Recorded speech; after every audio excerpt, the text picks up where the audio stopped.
Docteur, peut-on avoir recours à la chirurgie? Si une opération chirurgicale est recommandée, l'intervention classique est la prostatectomie radicale, c'est-à-dire l'ablation totale de la prostate. Le chirurgien pratique une incision à l'abdomen ou entre l'anus et le scrotum pour enlever la prostate.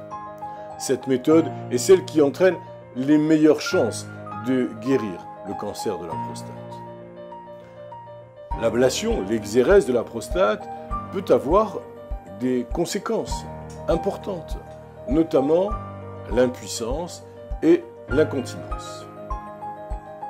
Après l'intervention chirurgicale, la possibilité d'obtenir une érection dépend de la présence ou de l'absence de lésions aux nerfs adjacents à la prostate. Il peut arriver que les nerfs soient touchés par le cancer et qu'ils doivent être excisés. Parfois, le médecin décide de laisser ces nerfs en place, mais l'impuissance peut se produire quand même. Il faut discuter avec son médecin de la possibilité d'une intervention avec une épargne nerveuse de ces nerfs-là. Quand vient le moment de choisir le meilleur traitement à administrer, le médecin et le patient doivent s'entretenir ensemble longuement et peut-être plusieurs fois des risques et des avantages de chacune des options.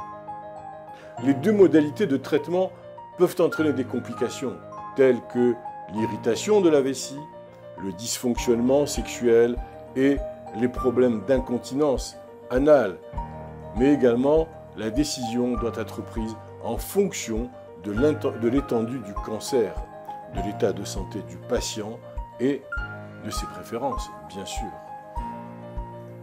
Parfois, le tissu cancéreux est détruit à l'aide d'une sonde à froid. C'est ce qu'on appelle de la cryochirurgie qui va geler le tissu.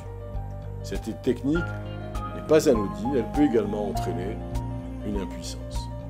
C'est une intervention qui est assez récente et on n'a pas encore assez de recul pour connaître l'efficacité maximum de cette technique dans la prostatectomie radicale.